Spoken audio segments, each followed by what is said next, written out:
What just happened at the Supreme Court is massive, and almost nobody's talking about it. An 8-1 emergency ruling just came down that completely changes how Second Amendment battles play out across America.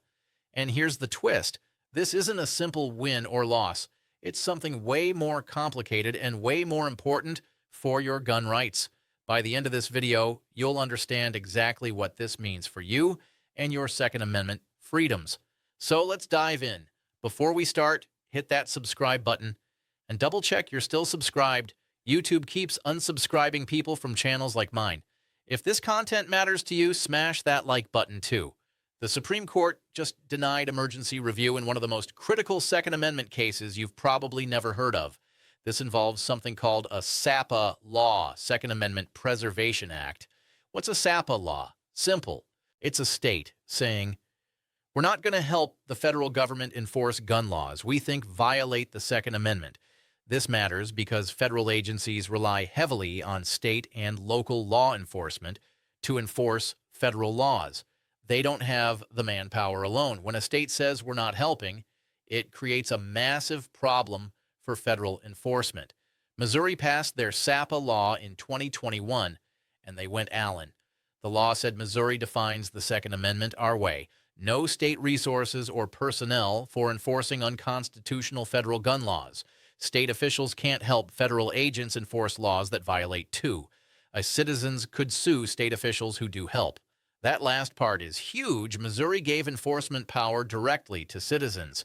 If you saw a state cop helping federal agents enforce what you believed was unconstitutional, you could sue that cop. But the Biden administration immediately sued Missouri. They argued, you can't refuse to help us. This is obstruction. A district court agreed and struck down the entire law.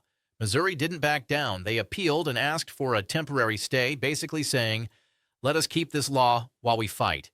The lower court said no. So Missouri went straight to the Supreme Court for emergency relief. This is rare and serious. You only do this when fundamental rights are at stake. And here's what happened. The Supreme Court voted 8-1 to deny Missouri's request. 8 justices said, we're not stepping in right now. Only Justice Clarence Thomas stood with Missouri, the same justice who's been the most consistent Second Amendment defender on that court. He was the lone voice saying, wait, we should look at this. But he was outvoted 8-1. Missouri went back to the circuit court. They held expedited hearings, and once again the court ruled against Missouri, striking down the SAPA law entirely. But here's where it gets crazy. The circuit court admitted the structure of the law might be constitutional, but they struck it down anyway because they didn't like its Second Amendment purpose. They essentially said, we don't like that you're protecting gun rights, so your law is gone. Even wilder, the court said Missouri officials were enforcing the law by simply not helping the feds. Non-action became action. Doing nothing, literally choosing not to help, was somehow the same as active enforcement. Missouri argued this made no sense. How can we be sued for enforcing a law when we're just not doing something? But the court didn't care. Now, here's where it gets interesting. This lawsuit started under Biden, but then Trump took office. Everyone was watching. What will Trump's DOJ do? For months, they stalled. No response. People were frustrated. Finally, the answer came, and it was complicated. The Trump DOJ told the Supreme Court some of Missouri's SAPA law is probably invalid, but the lower court went too far with a blanket injunction against everything. Then they made a crucial promise. If you deny review and send this back to the district court, we'll release parts of the judgment. We'll let some of Missouri's SAPA law go into effect. This is significant. The Trump administration was saying, we're not fighting all of this law. There's a middle ground. They mentioned the anti-commandeering doctrine, a constitutional principle that says the federal government cannot force states to enforce federal laws.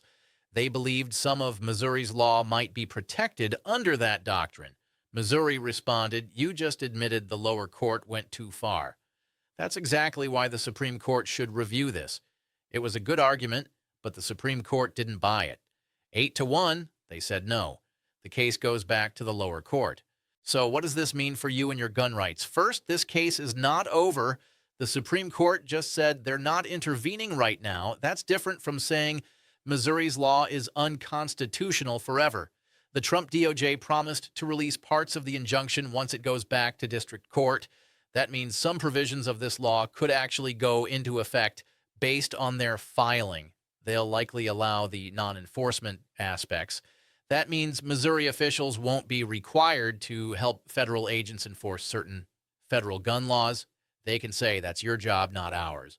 Will it stop federal enforcement? No. The ATF can still operate, but they'll have to do it without state help, without local police backup, without state resources.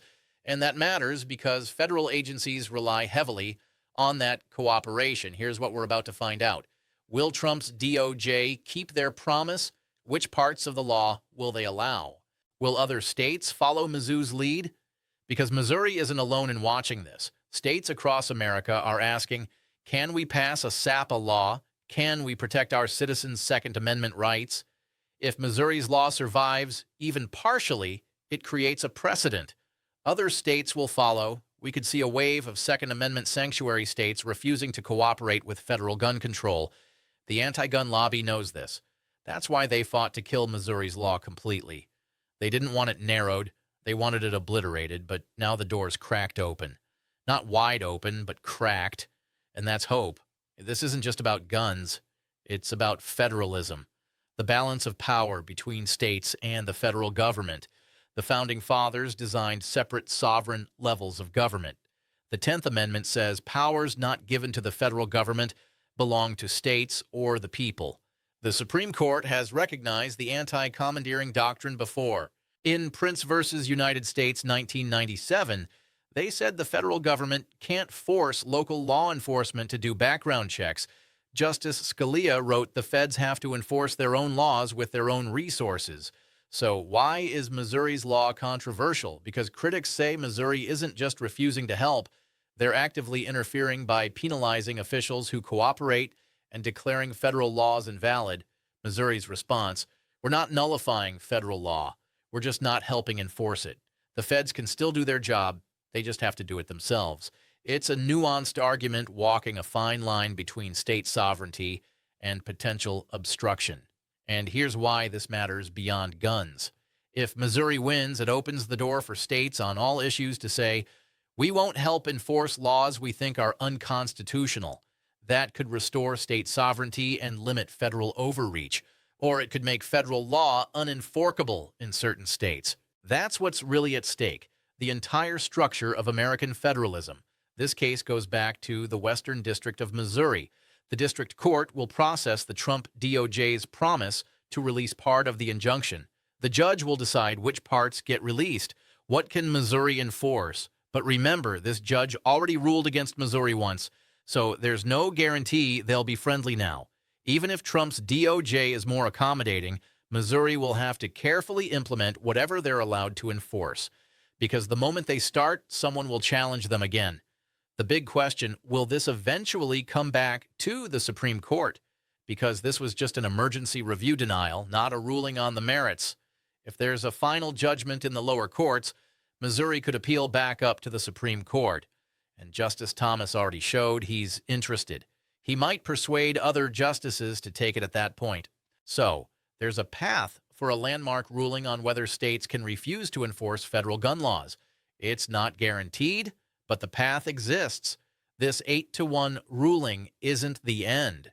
It's one chapter in a longer story about your Second Amendment rights and federalism.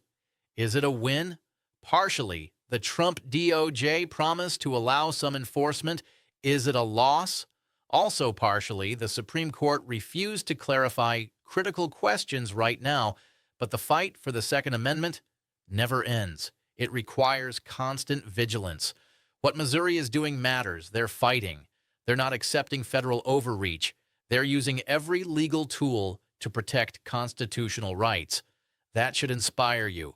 Ask your state legislators, will you stand up for the Second Amendment like Missouri? Will you pass laws protecting our rights? Your rights are only as secure as your willingness to defend them. The Second Amendment doesn't protect itself. Pay attention as this case develops. Watch if Trump keeps his promise. Watch if Missouri defends their law. Watch if other states follow and stay engaged. Contact your representatives. Support organizations fighting these battles. Vote for candidates who take the Second Amendment seriously. If this video helped you understand what's happening, hit that like button, subscribe, and turn on notifications for updates as this case develops. Drop a comment. Should your state pass a SAPA law? Will Trump's DOJ keep their promise? Share your thoughts. Share this with friends who care about the Second Amendment. Most people have no idea this case exists. Remember, your rights don't protect themselves. Stay informed, stay engaged, and never stop fighting for freedom.